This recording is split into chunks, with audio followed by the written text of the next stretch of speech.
बिस्मिल्लाहिर्रहमानिर्रहीम। अस्सलाम वालेकुम। Welcome to my channel food cuisine. क्या हाल चाल है आप सबका? उम्मीद है आप सब खैरियत से होंगे। आज मैं बनाने जा रही हूँ बहुत ही मज़े के बकरा ईद के लिए चपली कबाब। तो चपली कबाब की रेसिपी शुरू करने से पहले अगर आपको वीडियो पसंद आती है तो सब्सक्राइब करें और इसके साथ लगे बेल आइकन को प्रेस करने से आपको मेरी वीडियो सबसे पहले देखने को मिलेगी। वीडियो पसंद आए तो लाइक और शेयर करें। तो चलें हम देखते हैं हमें इसके लिए किन किन अज्जा की ज़रूरत है। यहाँ पे मैंने कीमा लिया है 1 किलो और ये मैंने फैट वाला कीमा लिया है। काली मिर्च ली है 1 चम्मच, अजवाइन ली है 1.5 चम्मच और गरम मसाला और तिक्का मसाला लिया है 1 चम्मच, ज़ीरा पाउडर लिया है 1 चम्मच, सूखा धनिया जो है वो 2 चम्मच मैं इसमें ऐड करूँगी और इसको हाथों से ही मसल के मैं इसके अंदर डालूँगी। अनारदाना जो है वो 2 चम्मच, इसको ही मैंने हल्का हल्का जो है वो पीस लिया था। सुरख मिर्च पाउडर 2 चम्मच और नमक जो है वो अपने टेस्ट के हिसाब से आप इसमें शामिल कर लें। और मैंने हरी मिर्चें ली हैं 6 से 7 अदद, हरा धनिया लिया है, इसके कुछ पत्ते लिए हैं, प्याज लिए हैं 3 अदद और इनको मैंने चॉप कर लिया है अच्छी तरह से ब्रीक ब्रीक।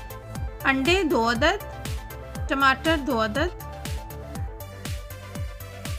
मकई का आटा हम इसमें 1.5 कप शामिल करेंगे, ऑयल 2 चम्मच और अदरक लहसुन जो है उसका पेस्ट 2 चम्मच और 1 और अंडा हमने लिया है। तो चलिए हम बनाना स्टार्ट करते हैं। सबसे पहले जो मैंने 2 अंडे लिए थे उनको मैंने फेंट लिया था और हमने ये ऑयल गरम कर लिया है। इसमें हम जो है ये इस अंडे को हल्का सा इसका ऑमलेट बना लेंगे।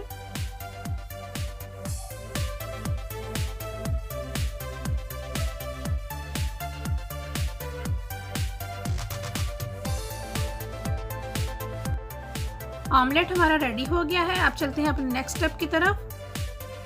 कीमा जो है मैंने फ़ैट वाला लिया है, मैंने आपको पहले ही बताया था। आप चाहें तो अलहदा से भी फ़ैट ले सकते हैं अलहदा से, ताकि उसमें आप जो है बाद में अपने जो चपली कबाब हैं वो फ्राई कर सकें। लेकिन मैंने इसके अंदर ही मिक्स लिया है। अब इसके अंदर सारे मसाले मैंने डाल दिए हैं। सारे मसाले डालने के बाद आप इसको जो है अच्छी तरह से मिक्स कर लें। मकई का आटा भी डाल के, मकई के आटे से बहुत अच्छा फ्लेवर आता है। अगर आपके पास नहीं है तो आप बेशक चने का, भुने हुए चनों का पाउडर या फिर बेसन को भी भून के इसमें ऐड कर सकते हैं, लेकिन मकई के आटे से अच्छा फ्लेवर आता है। अच्छी तरह से इसको मिक्स कर लें। 1 अंडा भी मैंने इसमें शामिल कर लिया है। अब हम इसके अंदर ऑमलेट और टमाटर डाल के अच्छी तरह से इसको मिक्स कर लेंगे।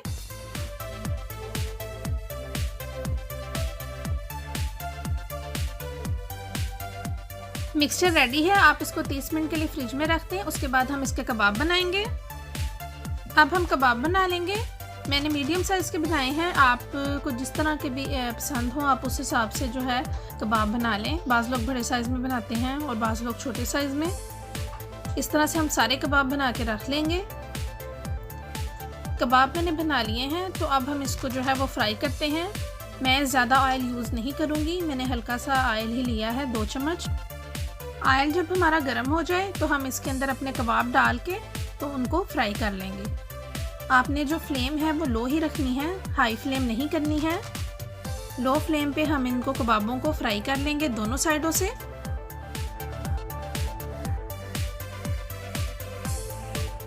मिर्चें आप अपने टेस्ट के हिसाब से इसमें जो है कम ज़्यादा कर सकते हैं। ज़्यादा पसंद है तो ज़्यादा डाल लें, अगर कम पसंद है तो कम इसमें आप शामिल कर लें। जब एक साइड से कबाब फ्राई हो जाएं तो हम इनकी साइड चेंज कर देंगे और इनको दूसरी साइड से भी लो फ्लेम पे फ्राई कर लेंगे।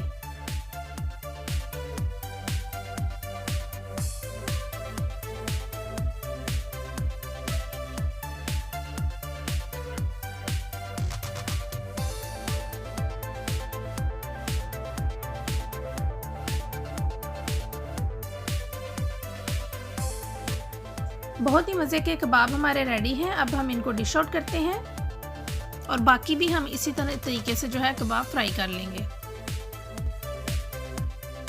हमारे बहुत ही मज़े के चपली कबाब रेडी हैं और मैंने सारे कबाब इसी तरीके से फ्राई कर लिए हैं और उम्मीद है आपको ये रेसिपी बहुत ज़्यादा पसंद आएगी। आप चपली कबाब बनाते होंगे और बहुत मज़े के बनाते होंगे, लेकिन आप इस तरीके से भी बना के ट्राई करें, आपको ये रेसिपी बहुत ज़्यादा पसंद आएगी।